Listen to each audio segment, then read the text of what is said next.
Tatakimasu.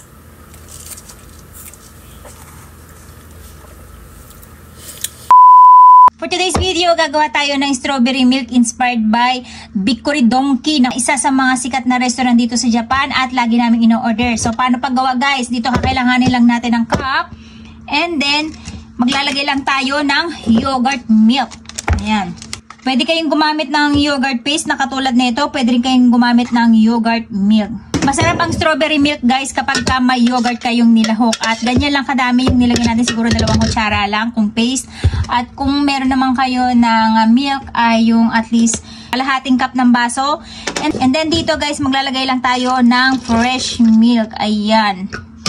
At hahaluin lang natin siya. Gamit yung ating jajan para mag-mix yung ating yogurt at gatas.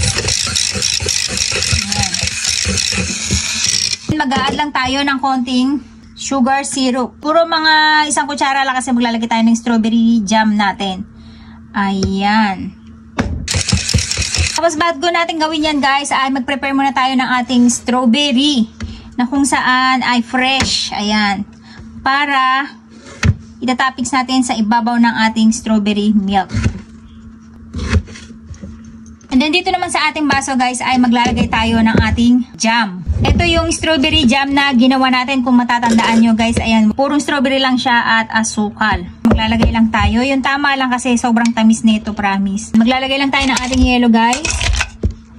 Saka natin ilalagay itong ating fresh yogurt milk. Ayan. Uy, saktong-sakto yung ginawa natin ha. Tapos, pwede nyo na siyang lagyan nito ating strawberry na fresh pan-toppings. Tapos, takpan lang natin. Pwede rin kayong gumamit ng frappe sa ibabaw o yung cream sa ibabaw kung gusto nyo. Ano yung ating finished product guys, kung saan ay ito yung lagi nating ino-order doon sa Bikuri Donkey. Isa siyang burger house dito sa Japan. I-try nyo din at napakasarap talaga nun. Alam nyo, pag umu-order kami nung tigi-tigi sa kasi bitin na bitin talaga kami. Ayan. At haluin lang natin. Ayan yung kanyang strawberry jam. Hahaluin lang natin siya maigi para yung tamis nung ating strawberry ay humalo dun sa ating strawberry yogurt milk. Alam nyo ba si Akari? 5 years old pa lang siya na gumagawa ng mga shake niya, ng mga drinks niya. At lahat yan ay natutunan niya lang sa akin. Yung mga ganitong fresh milk, banana shake, kung ano-ano pa guys. Tikman natin. Tatakimasu.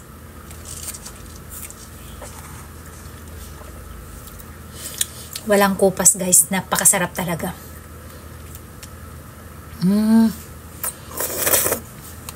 Yung strawberry jam natin, noong una matamis, dahil nga nahalo siya dito sa ating gatas, ay tumabang siya. Kaya kumbaga, makakain nyo yung strawberry jam na hindi kayo mag-worry kung matamis na matamis ba. Kasi diba pag purong strawberry jam yung kinain nyo matamis. Pero since sinalo natin siya dito ay medyo tatabang siya at ang maganda. Yung strawberry jam na meat mismo ay makakain nyo imbis na gulaman. Siya yung pinakagulaman natin. Tamang-tama lang yung tamis niya kasi humalo na nga dito sa ating gatas. Hindi rin siya masyadong matamis at hindi rin siya maasim dahil konti lang yung yogurt na nilagay natin. At very refreshing siya lalo na ngayong summer. Try nyo na din. Habang nagpipinta yung lola nyo, meron tayong pang inumin. Try nyo na din.